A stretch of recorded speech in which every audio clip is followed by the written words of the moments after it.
right, we are finally hitting record. We've been having a great chat for a little while. Armand, thanks for joining us today. Thank you. Thank you for having me. Yeah, man. So we attempted to do this yesterday. Had some had some storms out your way, but I'm Yeah, so stoked that we were able to pull this off again fast. And shout out to Sharon Worsley as well for making this happen. Got to give her some love here. that's right. I mean, there's so many. It's your history is just phenomenal, and it's just fun to finally connect with you because you're not someone that we've ever actually met or Right. came across cross paths, and you're in the East Coast or West, and but there's so many mutual friends I feel like we Sure. have over the years, and You made it sound like there's an East Coast, West Coast riff. maybe there is. There is. It's like the rappers, right? We're gonna have to like have a rap contest. We should signs and all that, but yeah, I mean, I'm actually scared of you because you got the Taekwondo, you're That's right. world ranked and all that. So, but it's an honor to have you here because you've been a mentor to the greats that a lot of us have been mentored by. People Sure. like Russell Brunson, and I mean, I'm just thinking of there's a lot of friends that have come through the show, and they refer to you all the time. Yeah, for. and I was saying yesterday when we were chatting for a few minutes that I Googled your name, and the first thing that popped up for me was Russell Brunson saying that you're essentially the reason for his success. So Quick funnels, all that. Yeah. See, we cool. got to keep saying that. If I keep saying that long enough, then everyone's gonna believe it. It's always true, right? Yeah. I probably made that website and put it up there on purpose. That's what you should have. It's what, 96, I think, right? 1996. Yeah, that I is, mean, as we I broke started there. way back in 1996, and it was a kind of a different thing back then. And the way it happened was I had started a company previously to that 10 months earlier. And I started a telecom company, believe it or not, that was to compete with AT&T, MCI, and Sprint way back then. And so we did that, and we got a certain number of customers. It was pretty good. And we ended up selling it to another company within 10 months. Wow. It was kind of great, but that was one of my first lessons in business. And the one was don't sell your company for stock. Oh, yeah, you never know when you get paid, if at all, right? Exactly, because there is a 2-year reserve. And at the end, I actually have a certificate that I have hanging up on the wall with the total value of that transaction being at 1 cent. Oh, no. Boy. Look at all that work I put into this. Yeah. So I was sitting there at that time, again, in 1996. And what happened was everyone was talking about the internet. No one knew too much about it. But Bill Gates said this one thing, and that is if your business isn't on the internet, then your business is going to be out of business. And I'll never forget that. And I'm like, okay, well, I got to get on this. And so I jumped online. And, I did like anyone else did back then. You had this little AOL disk that you put in and you get an account. And then someone told me that day that, well, that's not really the internet. So I grabbed another disk and I put that in, and that was Earthlink, and that got me on the internet, and another one. And I had like 4 internet accounts because I had no idea what was going on. Internet accounts, yeah. But the funny part is this was all within the first 2 hours of being on the internet. You're a fast mover. I like it. But that morning I started searching for everything, right? It's like, what do you do? I finally called someone that I knew, and I'm like, what do you do? What are you supposed to do on this internet thing? And they said, well, you get online and you search for stuff. And I'm like, who is going to sit there and search for things all day long? And I'm like, this is never going to work. So, but throughout that morning, as I started searching for things, after I searched for is Elvis alive, or are aliens real? Right. And all the basics, important things. Yeah. Then I found one company that was a competitor of mine in the telecom world, and I noticed that they were selling stuff online. And that's like, oh, you can actually sell stuff online. And then that same morning, again, we're about 3 hours into my whole internet career, I find this website, and it says, if you give me $20, I will put a link on my site that will link to your site. And because I'm advertising so much, you're going to get a lot of traffic to your site.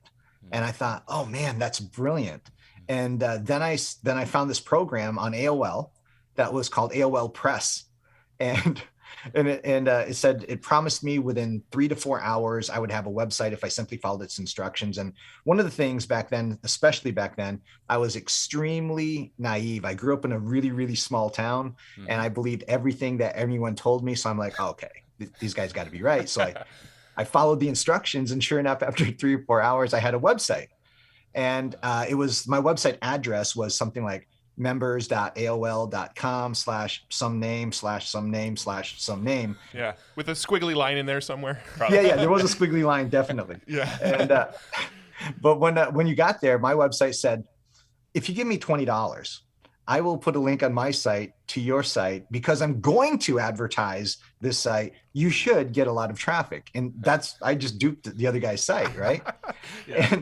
But again, I asked for $20 and there was only one thing I kept from my previous company. It was a software program that if someone gave you their checking and routing numbers, you could print a check that had no signature. Okay. And it was actually legal and everything else. And so it was really kind of cool. But again, I asked people for the checking their routing number on AOL.com with no security, nothing else, unsecured form, the whole works. It would never work today. No. But back then, within the first week, we had $8,000 in sales. Wow. Oh my God. And people trusted it enough. It's something novel, probably. Yeah, it was something slightly different. And I used all the classified ads and did it. And I had to actually bring, one of the people that worked for me back in to type up all these checks. Because remember that $8,000 was broken up into $20 increments. So I had to go to the bank with like a stack of checks that had no signatures on it and say, please cash these. If that didn't look shady. Yeah, no. So you had a shady upbringing on the internet. I like it. Okay, it's a good start. Yeah, but I knew that wasn't going to last. And that's when I kind of, what I call the second phase of my internet, or the first phase of my internet, really. When I got online, I became addicted really quick. I was a junkie, an information junkie right from the very start. I would spend days and hours, no sleep, just searching and searching and searching for different things. And one thing led to another, led to another, led to another. But as I found different things on the internet, I bookmarked them, right? Just makes sense. Yep. So I bookmarked them. And then one day I had this idea. I said, man, I've got all these bookmarks and there's probably, 500-600 different bookmarks. And if I think these things are cool, I bet you other people might think they're cool too. Mm-hmm. So I put them onto a really crude membership site. And I remember writing the sales letter. It had 2 paragraphs. One said literally the problem. And then the second one said the solution. I'm going to be that clear with you. Yeah. At this point, I had a merchant account. And so at this point, they clicked the button to buy, and I charged $110 in order to access my bookmarks that I got for free, obviously. Yep. But everything categorized in free calendars, free magazines, free internet access, free this and free that. And so it was just a collection of things. And I started advertising just like I did the other thing that I had. And all of a sudden it went crazy. It was like those commercials on TV where, they got 1 or 2 orders and then they got, started going faster and started going faster. Well, the first day I got 10 orders. And so I'm pretty happy with this. 10 orders, $100, it's like $1,000. The next day, literally the next day, I had over 100 orders. Okay. Within the next 7 days, I had 1,000 orders that had come in. So I made over $100,000 in the first 7 days of this. Wow. Over the course of the next 12 weeks, and I know it's exactly 12 weeks for a reason, but over the next 12 weeks, I had over 35,000 orders. Again, to this membership site for free stuff that I just kind of categorized and put into a very crude membership site. You were curating. I was before curating Google. it. Yeah. Yeah. I mean, I looked at it this way. People would always ask me the question is, why would people buy things that are free that they get on the internet? And my answer would be, why did people buy encyclopedias? Everything in an encyclopedia you could get for free, you could learn for free, but it was the one-stop shop, the convenience of having it all in one place.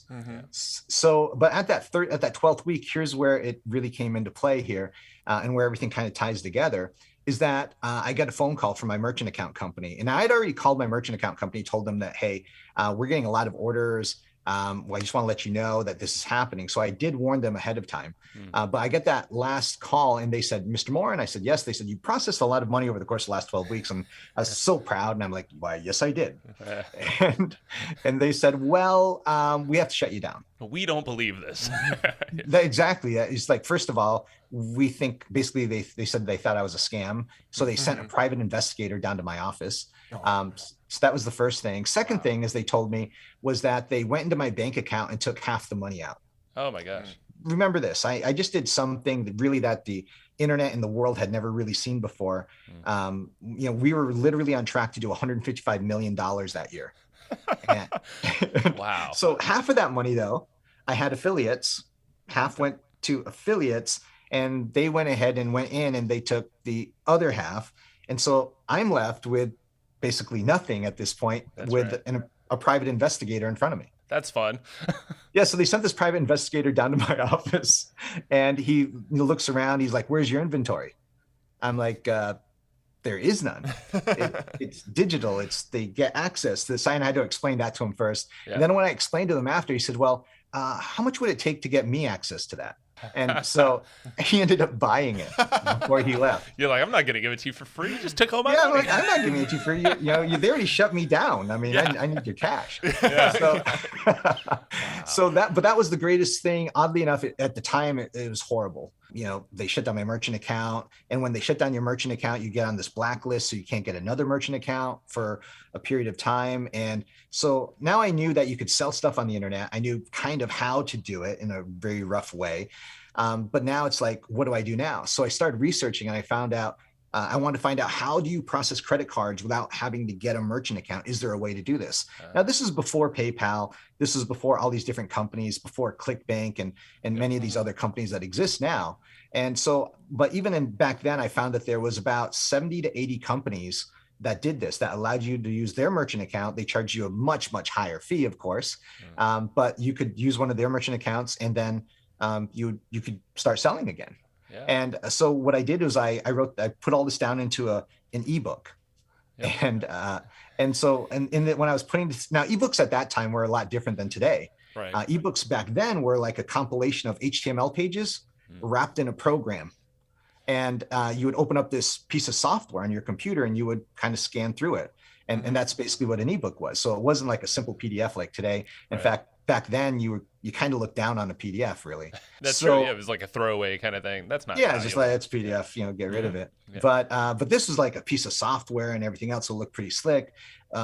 But the problem is you had to get the piece of software. So I found one piece of software I used to make this ebook, and it did everything I wanted to, but not quite. So I bought a second ebook software, a third one, and then I had that thought I think a lot of people have throughout their life, that if someone could take all the bad things away from this stuff and make one that had all the good things, they could probably make $1 million. And so I said, well, I guess I could do that. I mean, why not? Let's just give it a shot.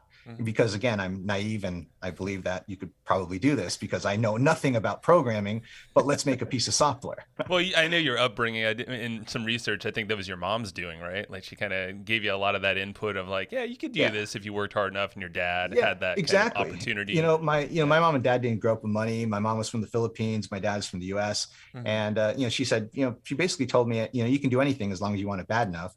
And obviously, as long as you put in the work behind it. So, and I believe that, and so I said, well, let's give it a shot. Let's try it out, And so I found this company in Yugoslavia. I paid them the last money that I had, $5,000. Made this piece of software, and now I had this ebook. I had this piece of software. I sold the ebook, and I sold it for $19.97. Now, the interesting part about that ebook is that when I sold it, it sold about $30,000. Oh, not quite 30,000, but a little bit less than $30,000 a year for the next 10 years. That's pretty nice. Yeah, that one ebook, and that was great. But that software, though, the software was the key, because after I put out the ebook, I then started marketing the software, and I kind of did this a little bit differently.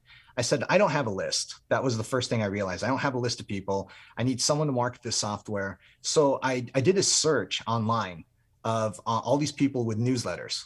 And I contacted everyone with a newsletter. I figure if they got a newsletter, they have, 5,000, 10,000, 20,000, maybe more people on their list. And I said, I wrote them all a message, very simple message. I said, hi, my name's Armand Morin. You probably don't know me. I wrote an ebook called Take Online Payments, but I just made this brand new ebook software. Here's a free copy of it. If you like it, I'd appreciate it if you would promote it to your list. And here's even a link where you can get paid as an affiliate for it.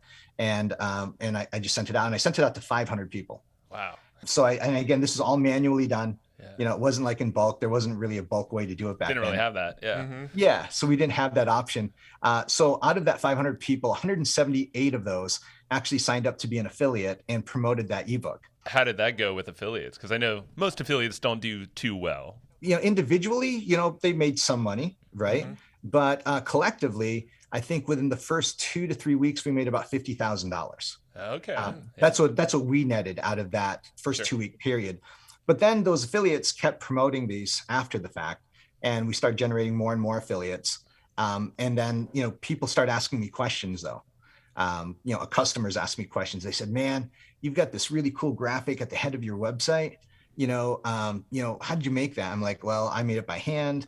I'd use this program. I tell them what software I did. Then I thought, man, if someone could make a piece of software that made that graphic that went at the top of the website, I think they'd make a lot of money." So now I went back to these guys that made me the other software, and I said, "Hey, I want the software, here." And what we did is basically we made a bunch of templates for the backgrounds, and then made a piece of software that would basically just put text on top of a graphic. That's all it was. Yep. And we called it Header Generator. And so the first book was called Ebook Generator. Second one was called Header Generator. And then every software after that was called a generator product. But one of the coolest softwares that we made was what most people know as an e-cover graphic today. Well, that the term e-cover graphic was just a term that actually late night, me and you guys probably know of him at least, a guy named John Reese came up with. Oh yeah, of course. We were talking late at night, and he's like, "Man, what are you gonna call it?" I'm like, "I don't know." He's like, "Well, why don't we call it e-cover graphic?" I'm like, "Oh yeah, that sounds good enough. Let's use that."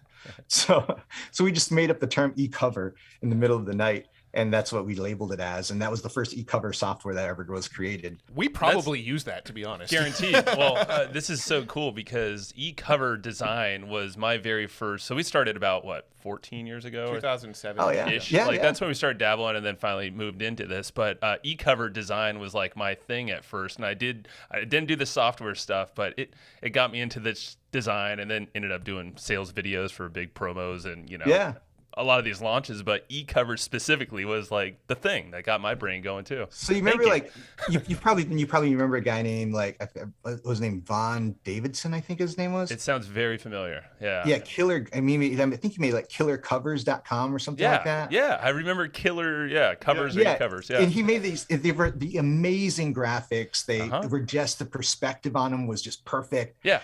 Well, it was here's kind of a funny story. He actually made a bunch of covers for someone. He had 100 covers, and so he contacted me, right? And he said, "Hey, can you do these for me because I can't?" And so a lot of the early covers that people had seen they bought from him were actually designed by me. I believe it. It was just kind of weird. It's just kind of weird that way. Yeah. Oh man. Yeah. So there we go. Yeah. So you were part of my journey too, and I didn't even know it. Yeah. It was just kind of crazy. But we made a bunch of software over the years.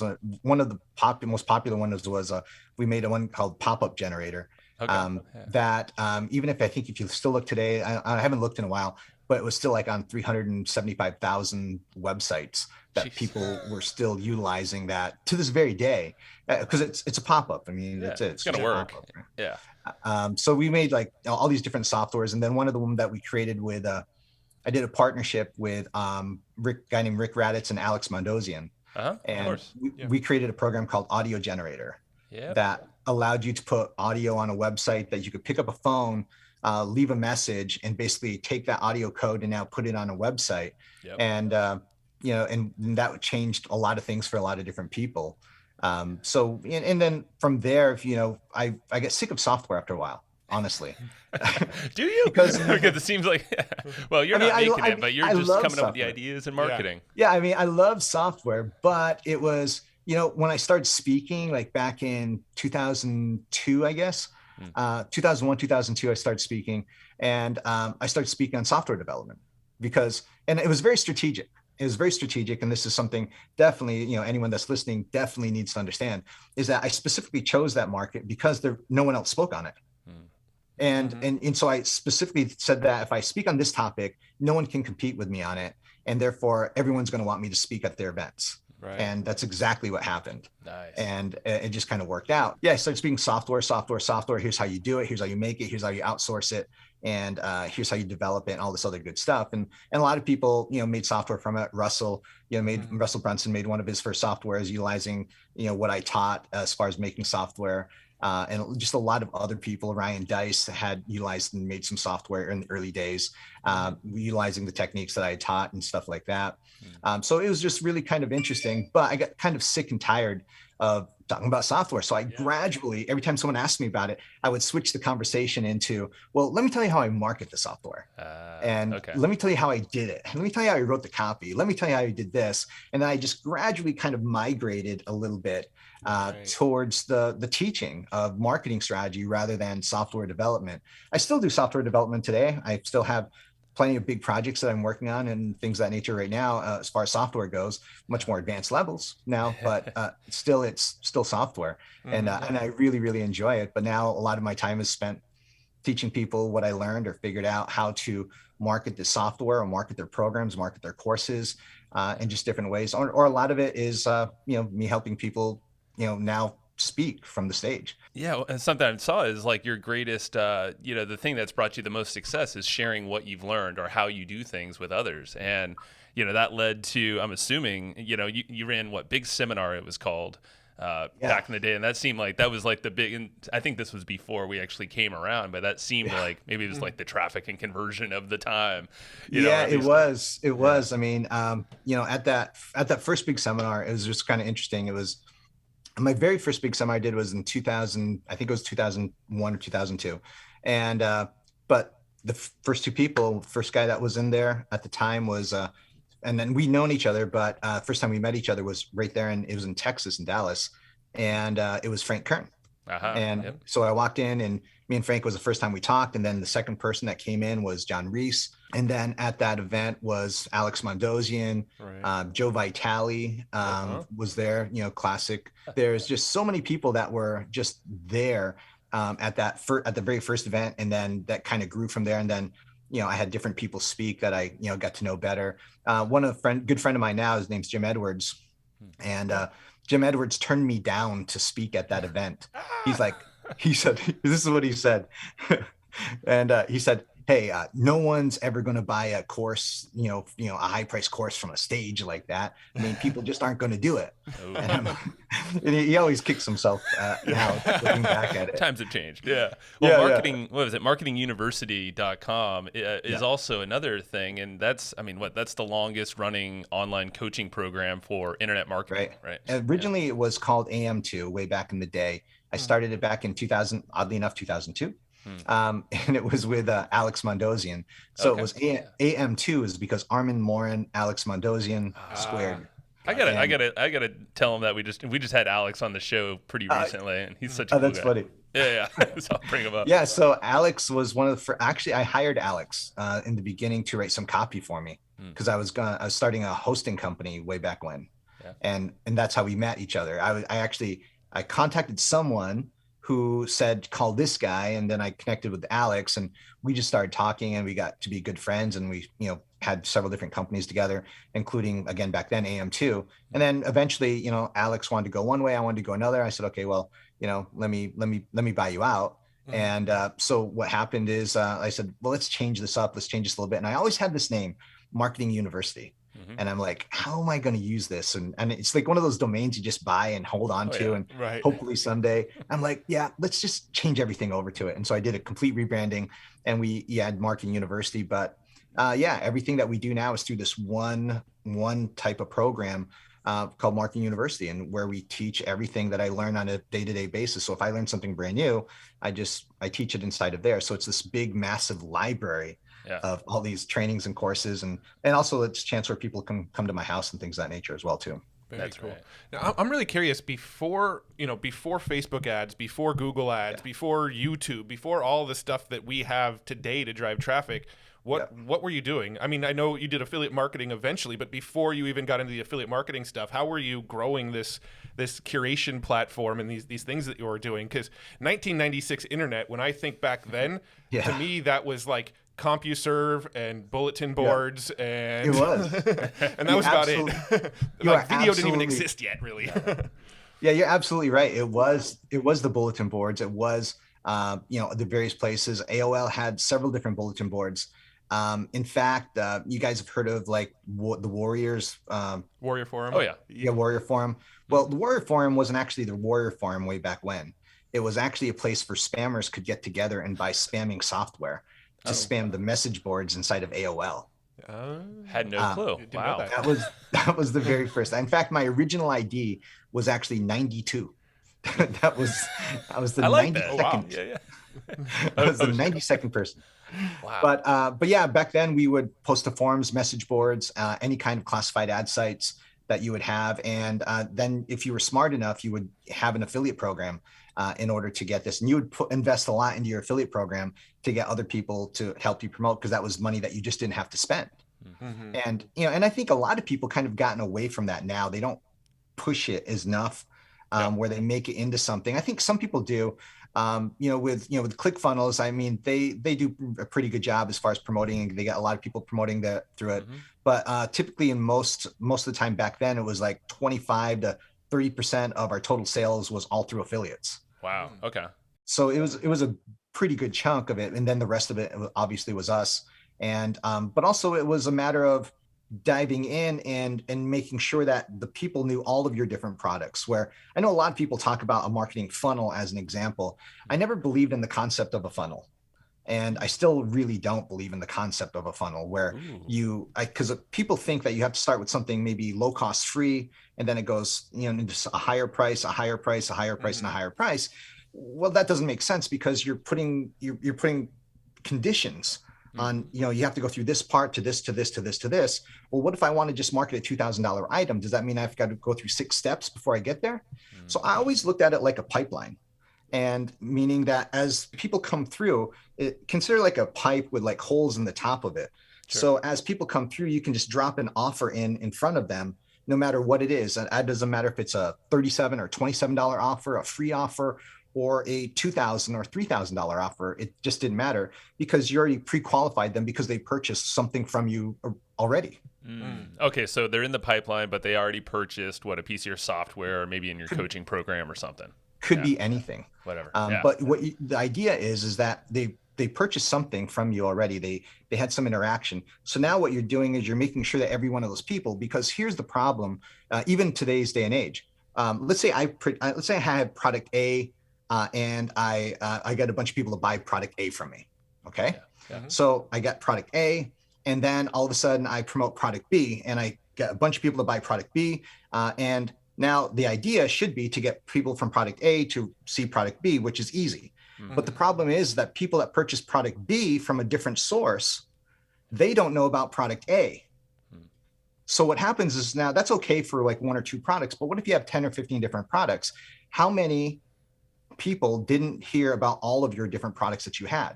So what happens is you're missing out on that. And so there's got to be a system in your email marketing, your follow-up system, to introduce the products that you've done previously to the people that have purchased, the current products. Does that make sense? Oh yeah. Yep. So you instantly, without actually having to market anymore, you turn that $100 customer into a $500 customer, a $1,000 customer, or even higher, for that matter. Yeah. So how would you implement a strategy like that now? Like, would you lean on your email marketing strategy and follow-ups and triggers and stuff like that? Yeah, we have a really it's a really complex system that we use. We basically use ActiveCampaign for all of our systems, just because I think it's one of the easiest to use as far as that goes. Setting up these different pieces.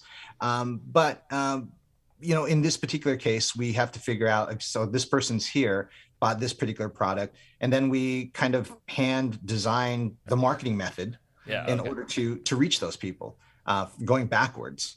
So we always kind of think about, okay, this person here, did they purchase this? And then we put the condition on, is the person on this list? In other words, the buyer's list of this product. If they're not on the buyer's list of that product, then send them this message. And so we're putting these conditions kind of like down the decision tree as we go. Did they purchase this product? If they did purchase this product, skip this message, go to this message.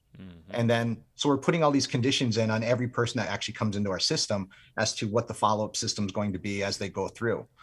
Just like in our email marketing, and here's a great strategy for email marketing. We started doing it probably about 10 months ago. So I noticed that when we send an email out to our list, you'll get X number of people. So let's just say, as an example, that you send an email to your list. Again, we're not talking about new people, we're talking about your list. And all of a sudden you send it out, and maybe, I don't know, let's just say you got a 5% open rate.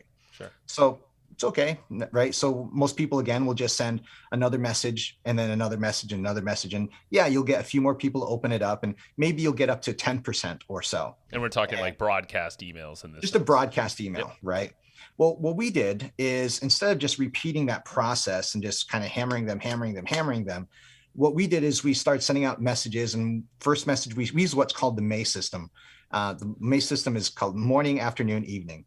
And so we send out the first message in the morning, and then we wait till 1 o'clock. And at 1 o'clock, we say, okay, did these people actually read the first message that we sent out in the morning? If they did, don't send them any more messages. If they didn't, then send the message out again.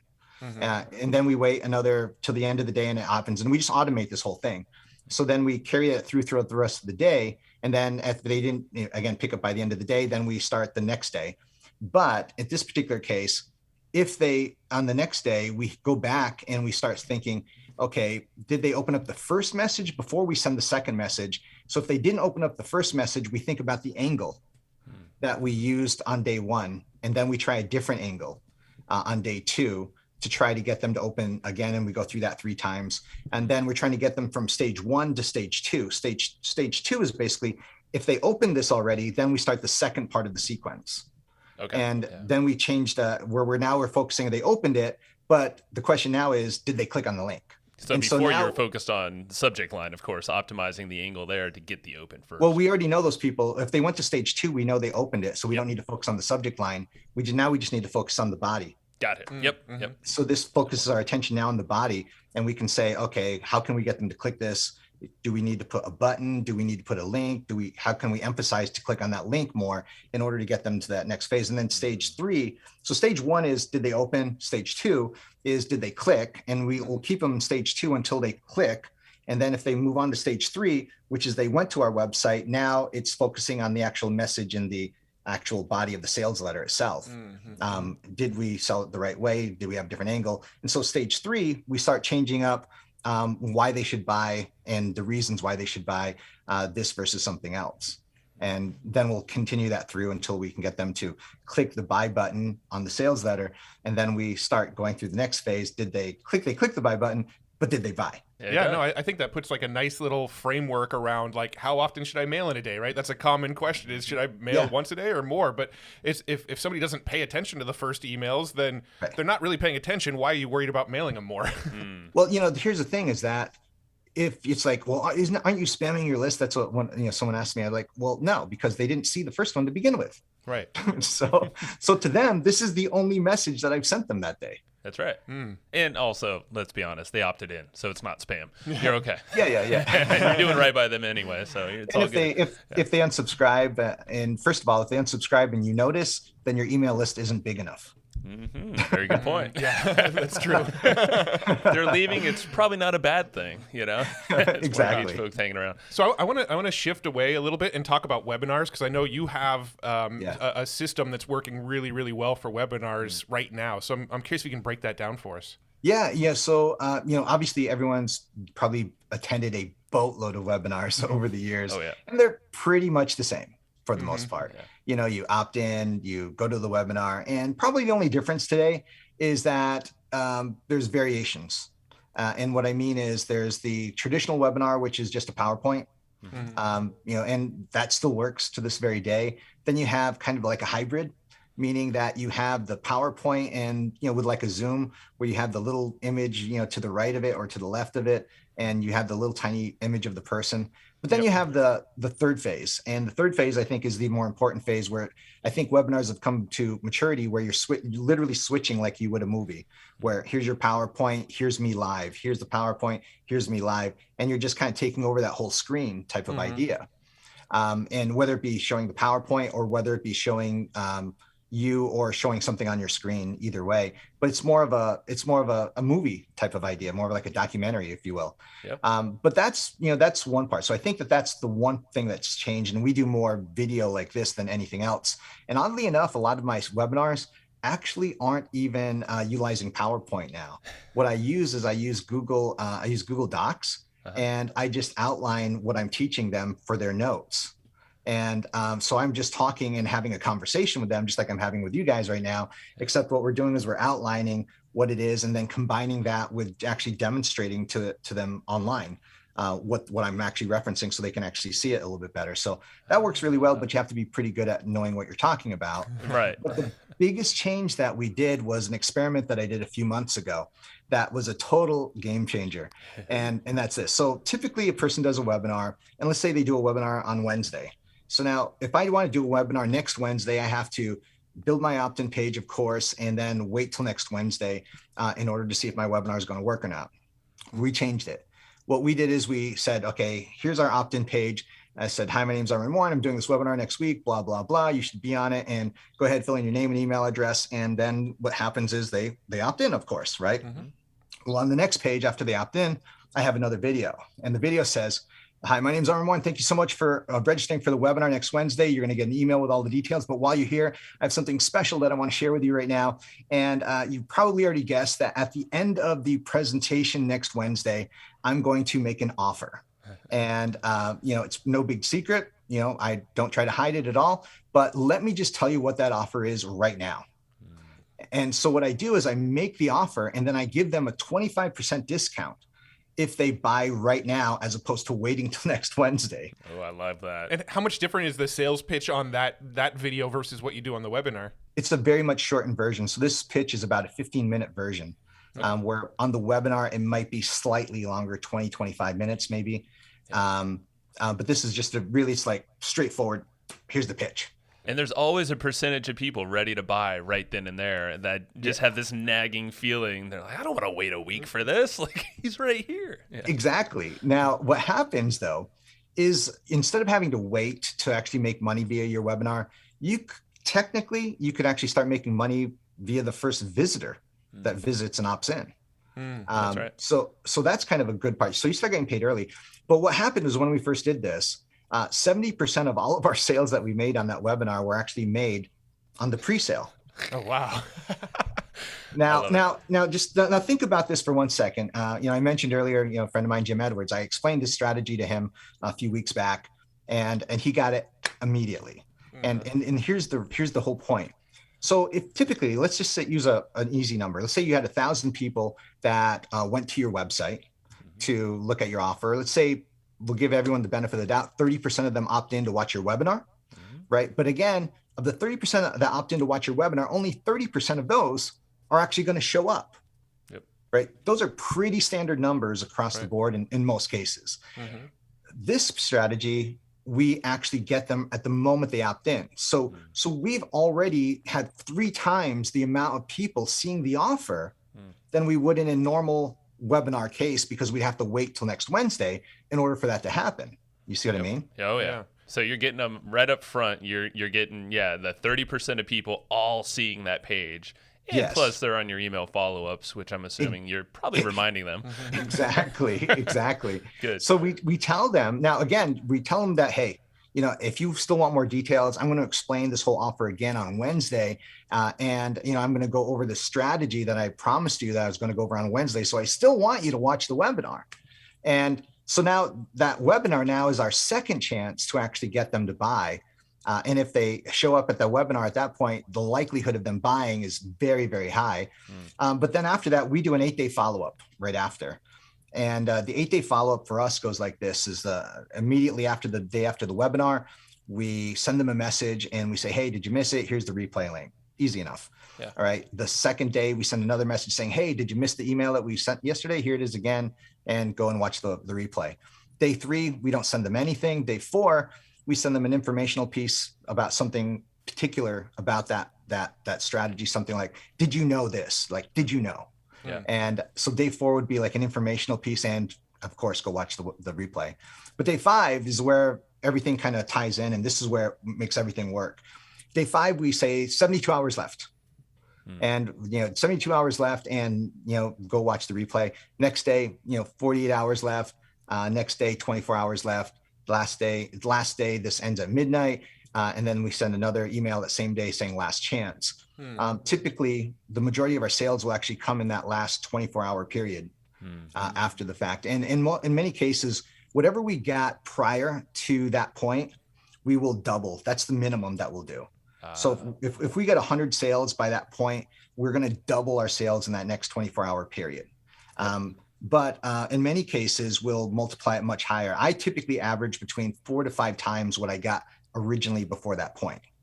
And in my best I've ever done, I got 10 times the amount of sales. Is this including upsells, or is this just the front end offer you're talking about here? Just the front end offer. We're not even talking about upsells. Right on. Yep. That's cool. Okay, so that's, you said that was an 8-day follow-up. I think there was 1 day missing there, so technically 7 emails or days of emailing.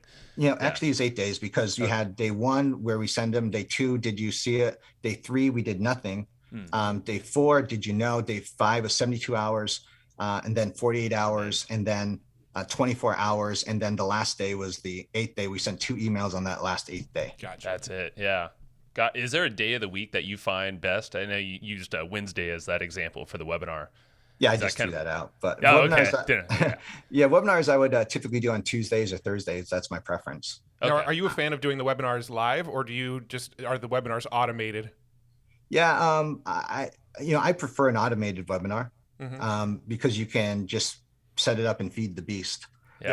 Just with traffic, and I think it's great. I'm not opposed to live webinars. I love live webinars. No, I totally agree. I was just curious if you were like every week jumping on live webinars, or I mean, we're fans of automation as well. Oh yeah, it's not my preference, because I always think about this. I guess a lot of it's what I still think as a speaker, right? It's like I'm going to be gone. I'm leaving Friday. I'm going to be back Sunday or Monday. So those days aren't good for me anywhere in there. So Tuesday is going to be the first day that's available, and that's going to be good. But also Tuesday and Thursday is going to be your best days. Wednesdays, and this is kind of old school thinking. I live in North Carolina in the South, and in the South, typically on Wednesdays is a big church night for a lot of people. So I've always just kind of avoided doing things on Wednesday, and I also do my webinars at night. I like doing my webinars at night as opposed to during the day. Some people like that 3 o'clock spot. I think it's the worst time ever. I think that if you want to do a webinar, you're going to do it 8 o'clock or 9 o'clock in the evening, East Coast time. Well, it makes sense too, because if you do have people that have day jobs that are coming to you because they're trying to break free from their day job, that's the time to get them. Yeah, they're hustling. Yeah. Well, speaking of that, so Armand, thanks for sharing that. I know you mentioned earlier, I think it was prior to recording, your schedule is kind of crazy, but you have a great handle of it, and you have a productivity system. I think we'll direct to. There's a specific video about your postcards. I think it's part of your YouTube challenge that was super super cool. So we'll just direct them there. But I'm kind of curious of how you look at your schedule, because it seems like you're super hands-on with all of your business, and you love it. I'm kind of one of those. Well, I'm different. In a good way. Yeah. But the reason I say I'm different is because, unlike maybe a lot of marketers, I actually do write my own copy. I actually do design my own graphics. I do probably 80 to 90% of my own programming.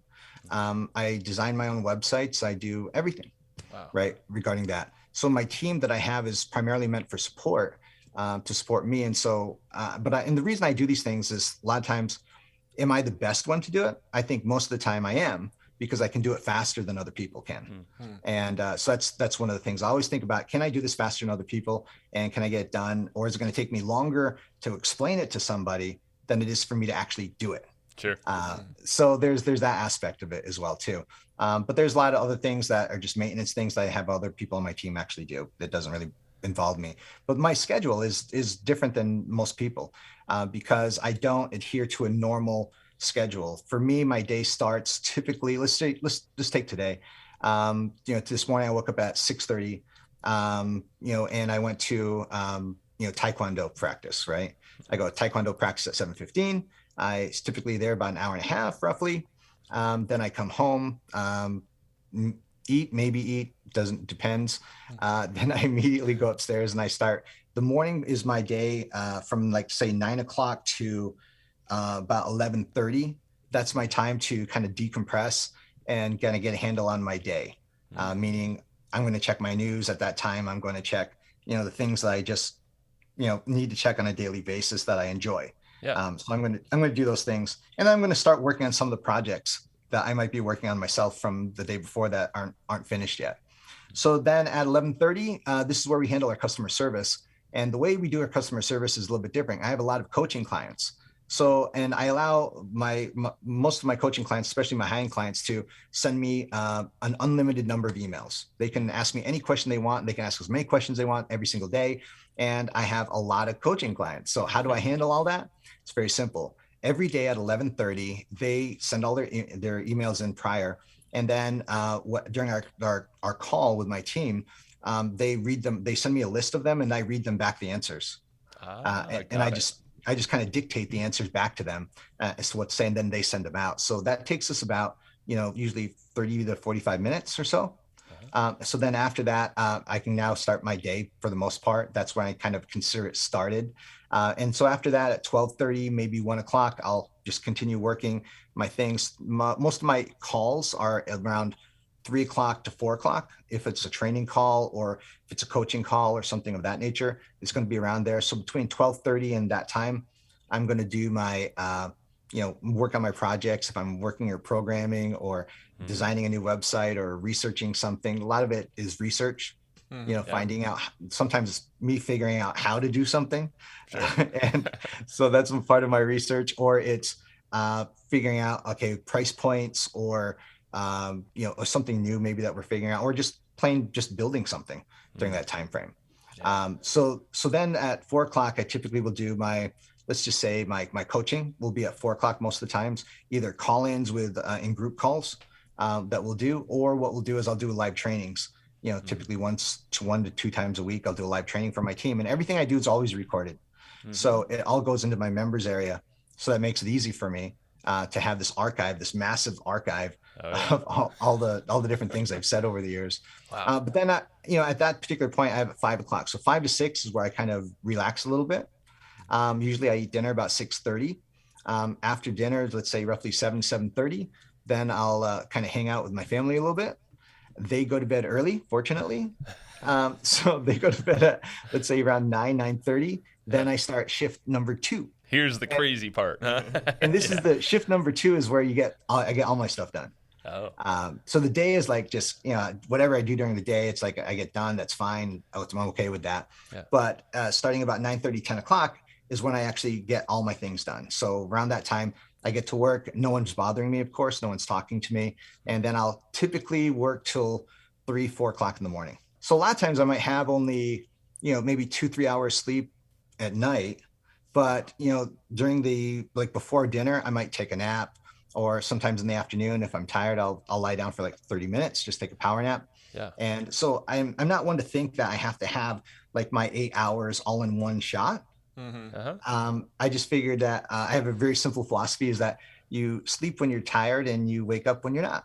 That's good. I love the philosophy. Do you have any key, I guess, stimulants or ways to keep attention throughout the day, like with that? One thing I learned a long time ago is that, I am ADHD. I am OCD, right? So those are facts. Now, the question is, how do you work with that?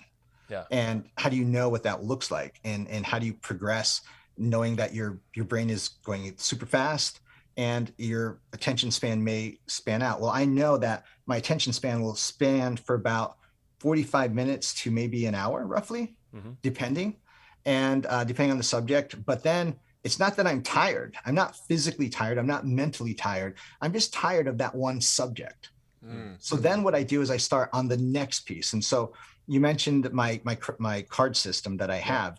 So I write down everything I have to do on a project, and I put them in order, chronological order, as far as I want to get done. So I'll work on this one card for this one project as long as I can, again, 30, 45 minutes, whatever it may be. And then when I'm done that particular project, that card either goes to the side and then I throw it away, or this card goes to the back of the list. And then I just go to the next card. So now I'm working on a different subject. So for me, that's stimulating, and I'm still progressing in all the things I have to do, because everything in this stack of cards are things that I have to do regardless.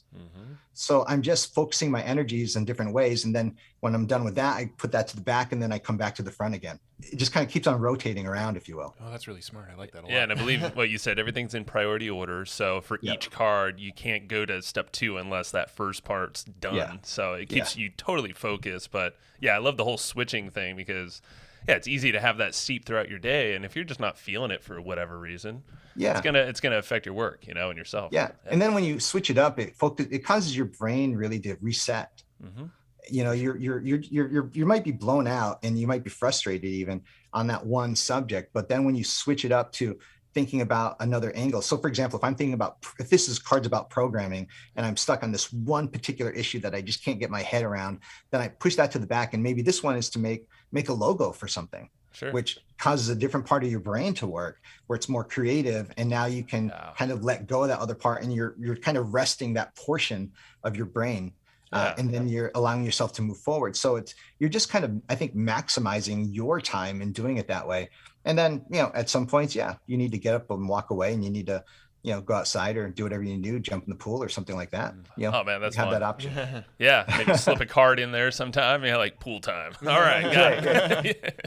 Put it randomly in the deck there. I love it. Well, Armand, this is fascinating, and I feel like there's so much more we can go down the rabbit hole. If you're open to it, I would love to do a round 2 at some point, because I think we've talked about a third of what we wanted to talk about today. We had so many notes, front and back, and we didn't really look at it. So, well, Armand, what's the best place to direct? I know marketinguniversity.com seems to be your hub, but where should folks go dive deeper? Yeah, I mean, you can go either marketinguniversity.com or you can go to armandmorin.com, and you can find out, usually what we're doing there as well too, which a little bit of a redesign right now, but yeah, you can typically find out what's happening there as well. And do you have like a cool little project or something coming up that you want to tease out, or you're something excited about? Yeah, I'll tell you something that we're working on. I've been working on it for almost a year and a half.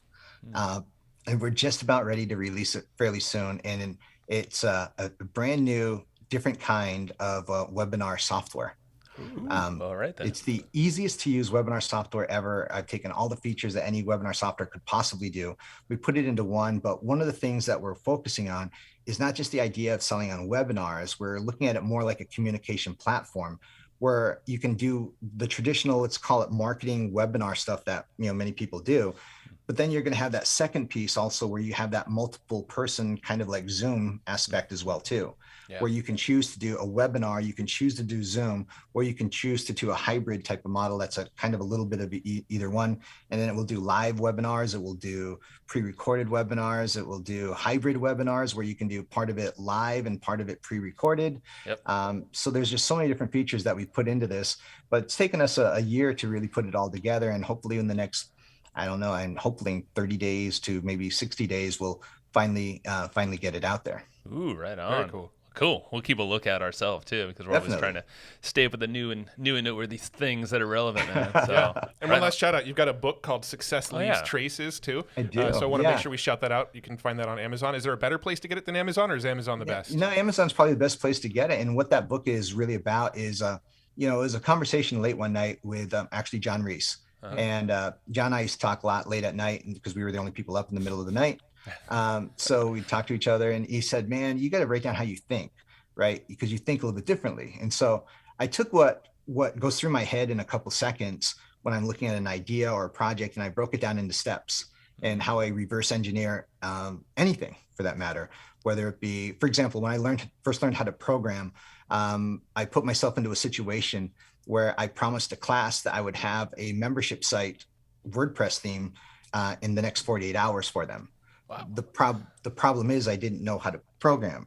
That promise out there and figure it out. Yeah. So I forced myself how to learn PHP programming in order to make a membership site theme and make that all work for them within 48 hours. And now I can program, a lot of different things. That's cool. But learning things really fast is just how I think about it. But it's all about reverse. It's not about how smart you are. What it is about knowing the steps. And so, things like you observe everything that's actually gone on first. And then what you do is you reverse engineer it. Mm-hmm. You can see the steps. I always think about when I first went water skiing. When I was a kid, I wouldn't say I was a kid. I was about 15, 16 years old. I was dating this girl. And her dad says, you know how to water ski? I'm like, oh yeah, I definitely know how to water ski. Yeah, I didn't, but, I love it. So I get into the water though. I get into the water and he thinks I know how to water ski. I don't want to embarrass myself. But I always remembered when I was about 9 or 10 years old, I watched this guy water ski when we went camping with my grandparents. And I always watched what he did. He always sat in the ground, sat into the water. He made sure the rope was tight and he made sure his skis, tips of the skis were up. And he always kind of pulled on the rope whenever the boat started going. And so I'm like, I just have to do that. That sounds pretty simple. And so I did that. And now the interesting part about this, now this is my first time water skiing. This guy has no idea that I don't know what I'm doing and I don't want to let him down, right?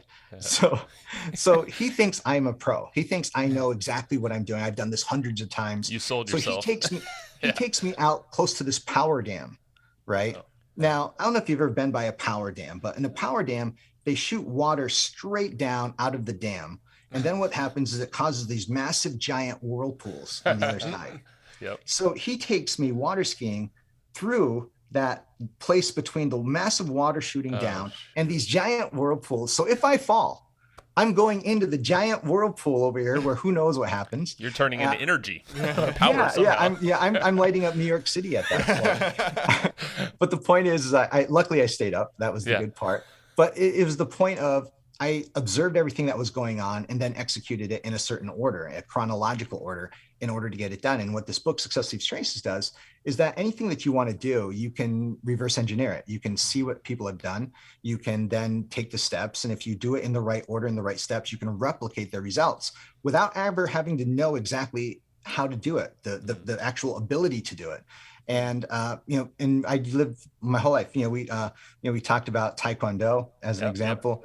Briefly, with Taekwondo, I did the same thing in 7 years.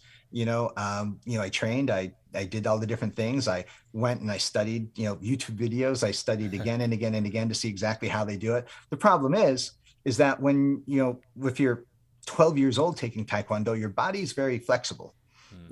If you're 44 years old, your body's not so flexible anymore. But you figured it out, dang it. I did figure it out. What's your rank? I mean, I don't have it written in front of me, but I know you just you're pretty high ranked now in Taekwondo. Yeah, right now I'm currently a 3rd degree black belt. I'll be a 4th degree black belt in October. And then, and I just became the U.S. national champion.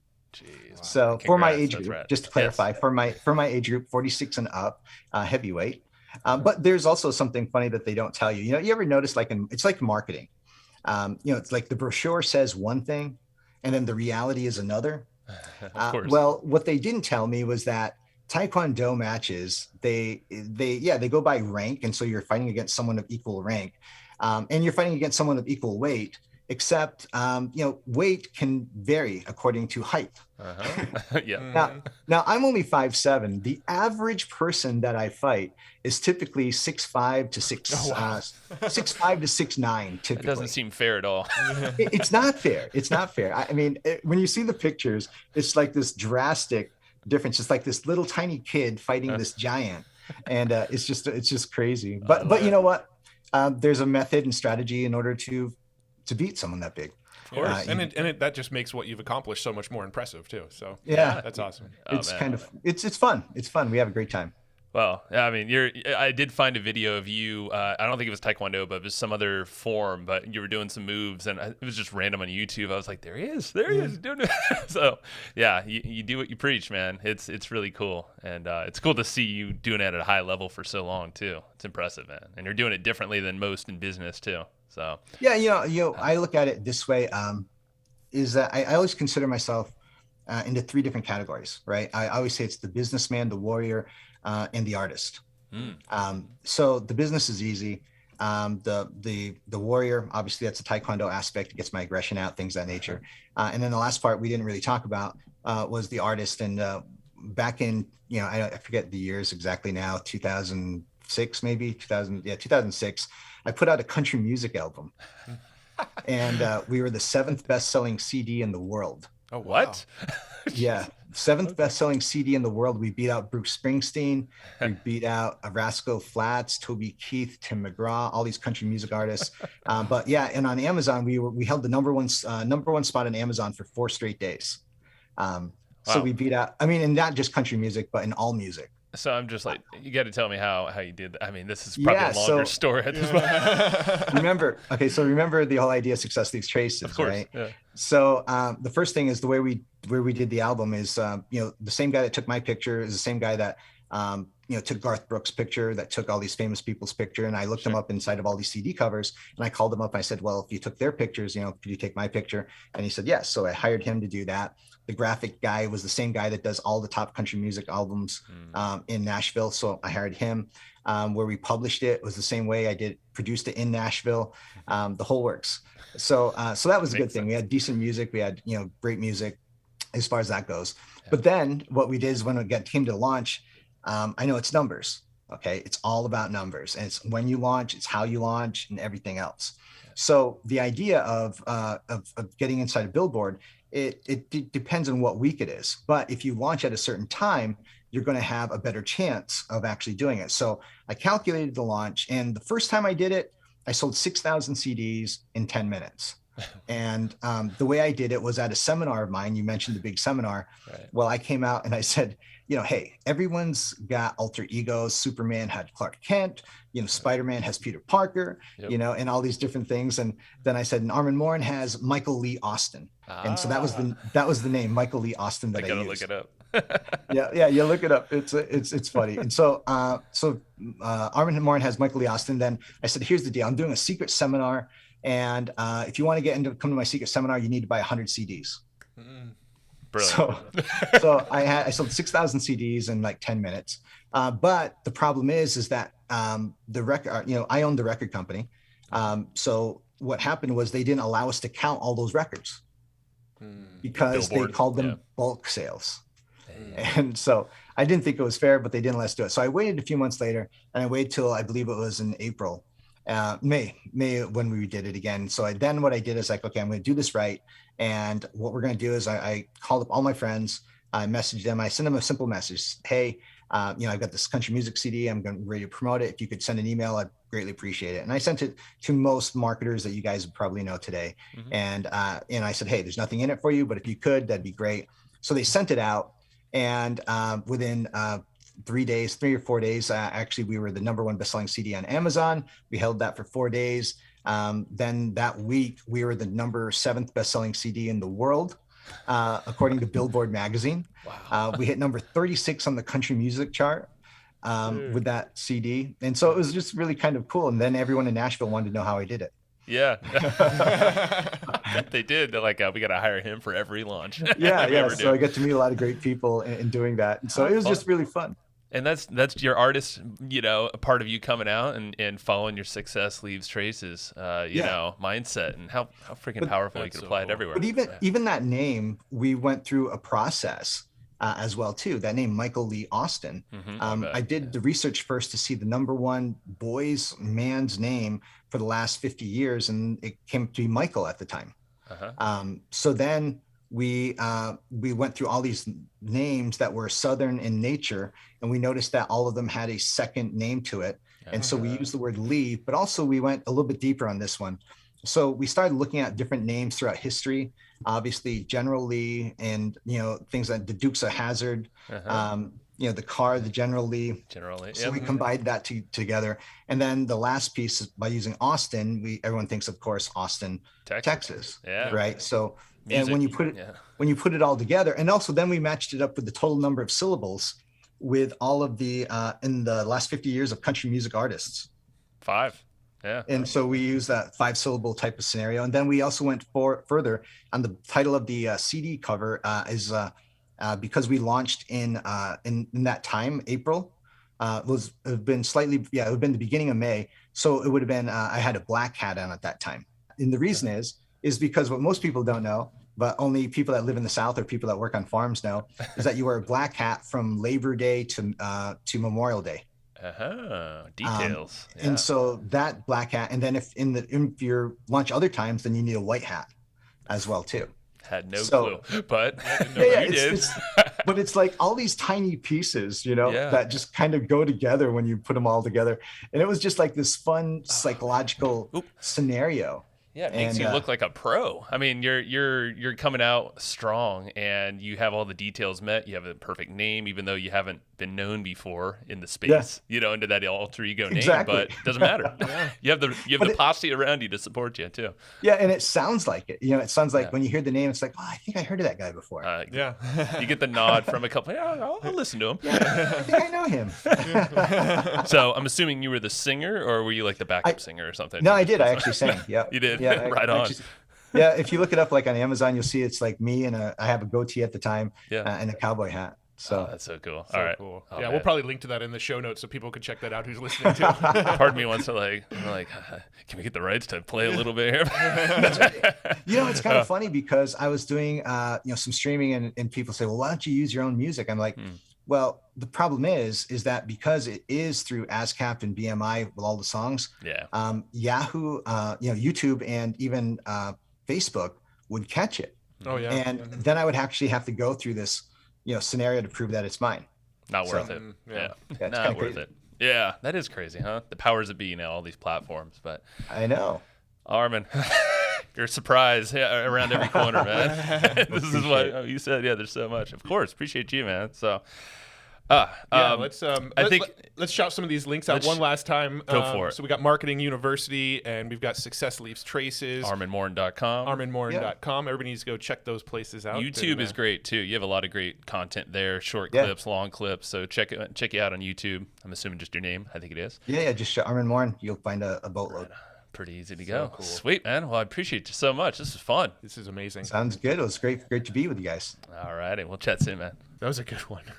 That went a while. It went a while. Unexpectedly, and I loved every second of it. Yeah. So damn cool. Armand. No, I mean, just getting that sort of like history lesson of like, what was internet marketing like back in 96 when basically payment processors didn't really exist? YouTube wasn't around. Facebook wasn't around. The internet barely existed. Might have been around. I don't even know if it was in 96. I don't think so, because I think that was kind of the appeal of also those bookmarks he was talking about, that launch. Yeah, that's true. He sold bookmarks for, what was it, $100 and something bucks. Yeah. And he made $4.2 million off it. Selling bookmarks just because it was curated content. And with Google, it's Google saw him and saw an opportunity. I think that's my theory. They modeled Armand. There you go. No, it's crazy to me that this is before the payment processors, and like most people were using AOL, CompuServe, Prodigy, those kinds of things back then. So, if you're one of those people in 96 that got on and started to figure out internet marketing, I mean, like, the world was yours because nobody else was doing it. But there was trust issues. Massive. But, there was still enough people to give him that much money and also even trust him enough with their account numbers and their routing numbers so he could print those checks. Remember that?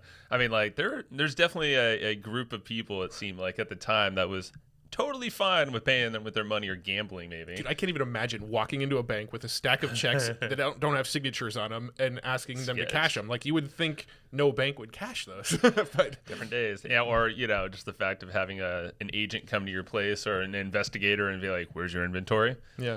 You sold $4.2 million of what? Yeah. Of air? No. Digital stuff. What's that? Yeah. I mean, back then that was like, people...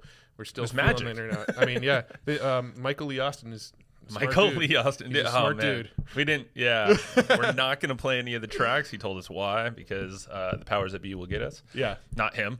Not or Michael. It's Lee interesting in the music industry because the rights to the music are actually a little out of his control at this point, which is kind of crazy. I didn't think about that, but makes sense. Man, so a couple things that stood out. I think these are going to be probably standalone clips that we make into YouTube snackable whatever things. Yeah. So if you fast forward all the way to the end, you can find these clips on YouTube. We strung you along this far. I wonder if anybody listens to our podcast and just fast forwards to the end to get to this part. Doubt it. Probably not. That's wishful thinking. But the email strategy, the fact that that whole pipeline analogy he's using. And well, yeah, the MAE framework, the morning, afternoon, evening. There's that, but also the fact that he doesn't really believe in funnels, which it's very interesting if you think of a guy that's been studying and also, or not studying, but teaching internet marketing, doing internet marketing, and also teaching some of the greats like Russell Brunson and all these other, I know Wishlist member came out of Stu McLaren. Yeah. That came out of Armand's, coaching I didn't program. know that. That's I did cool. hear that in a passing podcast. I'm like, nice. I know there's a million other names. I'm like, I don't know all the names. But it's just like, yeah. And I'm like, he doesn't really show it off too much either on his site. I was like hoping. No, but if you Google him, he's referenced 4.5 million times. He's doing all right. Yeah. So, but he's basically flipped the idea of a funnel into more of a pipeline. Yeah. But then we asked him about the email side of it, like how would you actually do that now and execute it? So he gave on that whole that dissertation of how to do email with that whole approach. That's not a funnel but so you could sell like whatever else, be it a 2,000 program or a $500, $2 whatever, and using the May program or a framework. Yeah. And then and then that whole email sequence based off of webinars, open clicks. Well, webinars was like another massive topic. That's the other snackable clip you'll probably find. You know what's interesting about this episode is I think we went into it thinking that we were going to get, and we did. We got that sort of history, that backstory, and we thought that was going to be the majority of the episode. But it actually turned out to be a much, much, much more tactical episode than I was anticipating. Because you got webinar strategies, you got email strategies, you got how to become a country music star strategies. Like it's true. Yeah, we got the inside scoop on how to launch an album and get on Billboard. Yep. And beat out the likes of Bruce Springsteen. It was it Bruce? Yeah, I think he said Bruce Springsteen. Springsteen. Yeah, it's pretty cool. Not sure how you can replicate that now if you wanted to, but I bet the whole idea of how he looked at things, the Success Leaves Traces, his book, definitely picked that sucker up. And then he taught his card strategy too. Oh, the one that he was like, you were like, we'll point people to the YouTube video, and then he's like, I'm just going to teach it. He just started, he pulled it back like an hour later. He's like, all right, here now I'm going to teach it for you. Yeah, still check out the YouTube because I think he dives deeper into the details. We'll link it up in the show notes. Yeah, no, I can see the YouTube thumbnail now that's like how to hack your way to a country music star or something like that, and have like a country singer like little thumbnail and like us doing one of these like images, Michael Lee Austin or Armand Morin. Yeah, like, I don't know. Yeah, so that was good stuff. Lots of little snackable things that we're definitely gonna pull out of that one. There's a lot. So other than that, I mean, I don't know. I just want to Oh, yeah, and then he this was in passing, but the whole Taekwondo stuff. I mean, if you're ever curious, just look up Armand Morin. I don't know if he actually, it's kind of tough to find, but he's a national champion in black belt in his weight class and in his age class. But, I mean, he came in much later into the game, but it's cool how he basically experiments in life and does these launches or tries these new things, but he's following that whole Success Leaves Traces philosophy, which is all lined out in his book.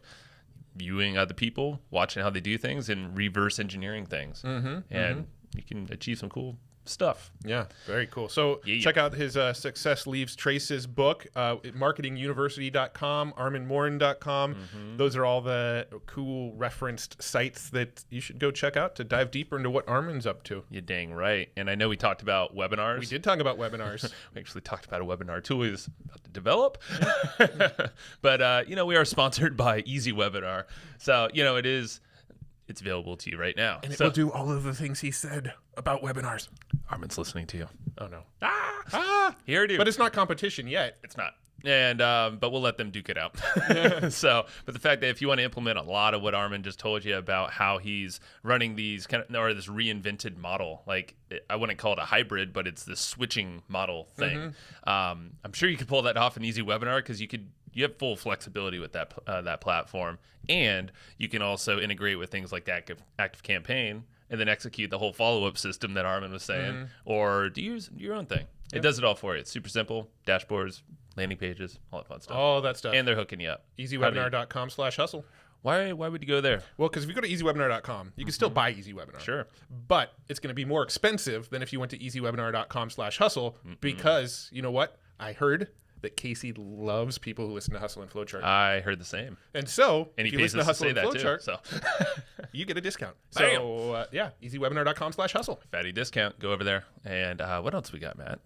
We have PodHacker, of course. We mentioned that. I don't know if we mentioned that, actually. But, just go check out PodHacker if you're curious about the way that we structure our business, the podcast, the business behind it, but also a bunch of other folks, our friends. And we're actually probably going to get a studio tour from Armand. Yeah. We asked him because this was before we recorded. The guy, actually, if you're watching the YouTube video, the screen that was behind him was not a green screen. That was like an 80-plus inch TV. Yeah, that was an actual TV, not a green screen. Yeah, he was like knocking. I'm like, don't knock on your TV like that. Oh, careful, it's gonna fall over. I wanted to see him like push in on it so you get that little like ripple. It color. didn't do anything. I was looking for that ripple. So, but he has like 4 or 5 different stations around his house. Yeah. All doing different media. His podcast as well. I don't know the name of Armand's podcast, but you can Google it. Yeah. But we're going to get a studio tour from him, ideally, pretty soon here, and we'll share that in Podhacker. And on the Podhacker YouTube Probably channel. on YouTube, too. So Yeah. check us out on YouTube, subscribe, do all that fun stuff, leave us comments. Can I want to shout out a couple Sure. things that are happening. If you're going to Traffic and Conversion Summit in September, there's a couple things that I want you to know about. So Joe and I are actually going to have a booth for Hustle and Flowchart inside of the Traffic and Conversion Convention. in the convention area, expo floor. area. There you go. Yeah, the expo area. We're gonna have a booth. So come say hi. We're gonna probably be doing some cool little contests and things where you can win some cool Probably. stuff. No. We are. We're going to blow this. I was trying to make it ambiguous so they have to check it out. Well, we're going to do the damn contest. We're not going to tell what it is. We're going to do some contests. I'm just going to say, I will do these little carrots here where there's going to be opportunities for exposure, on our podcast and other channels, potentially. There's going to be a nice little challenge that we engineer. Potentially. There's nice rewards we'll be giving out day of and also beyond afterwards. Potentially to select people. It's up to you. And you got to bring your A game. I'm just saying potentially on all the things that are facts. I know. But also, it's up to you. You got to bring your A game to get some of these potential winnings. Yes. You'll understand when you actually go to the booth. Yeah. So look for us in the podcast section at TNC if you are going. That's Traffic and Conversion. Go get your ticket. You got to go. At least get an expo pass because then you can see us. Yeah. And then we're in the podcast zone. So you'll see the recording studio. We're like right there. Yeah. Look Pretty easy to find. You'll just look for the beards. The beard. And thing 2, also during Traffic and Conversion Summit. Hell yeah. Overtime. You want to come network? We're gonna just throw a huge party at a brewery. You got to pay for your own beer, but it's free to come. It's cheap beer. Cheap beer, good beer, cheap good beer. Great beer. Well, let's talk about that beer. That beer was brewed by us. Not really us. It's our crew. Yeah. We're the lazy oversaw ones it, with the though. camera, and we just like to drink beer while the other guys are doing the hard Yeah. work. So They make beer, and we film them make beer, and then claim that we helped make the beer. it's by association. We do it to make beer. We know how to. So what we do is we actually take over this legit cool brewery in downtown San Diego. It's called Mission Brewery, if you want to Google it. It's really cool looking. And we've held events, hundreds of people all night long, cycling through. It's like Tuesday. It's an old Wonder Bread factory, actually. That it is. Yeah. Some history there. It's cool. So we basically take over the joint, but 2 weeks prior to that, we brew the beer on their systems. And these are like massive vats and all that. We get educated on that. We create some content. And then we share that beer with you, along with other beer things on their menu. But our special beer always sells out, so make sure you kind of get to the event early because that beer will sell out early. We do a full thing, like photographers. We got the freaking. We're gonna have we got sponsors. If you want to sponsor, actually, there's a few openings, so hit us up. Yep. Serious. And we'll make it worth your investment. Yeah. So and, fingers give crossed you a lot that- of free beer in the process. Fingers crossed that Traffic and Conversion doesn't get canceled because this is knock going on to be wood. a fun party for all of us. It'll be great. So be there Tuesday if you go into Traffic and Conversion. Put that on your calendar. It's going to be in the evening after all the fun stuff's done. Cool. I think that's plenty of calls to action. That's enough. Yeah. This is okay. going to be a good time. Well, so thank you very much. It's been a long one. Share this Great episode one. with somebody that needs to hear it because you know somebody. You do know somebody that wants to hear this episode. And if you don't share it, you're holding them back. Ooh, you why are would you do holding that? them back. And I don't like that you're holding people What kind back. of friend or family member are you? So share it. Share it. Trust you. All right. We're waiting on you. All right. Love you. Bye. Bye.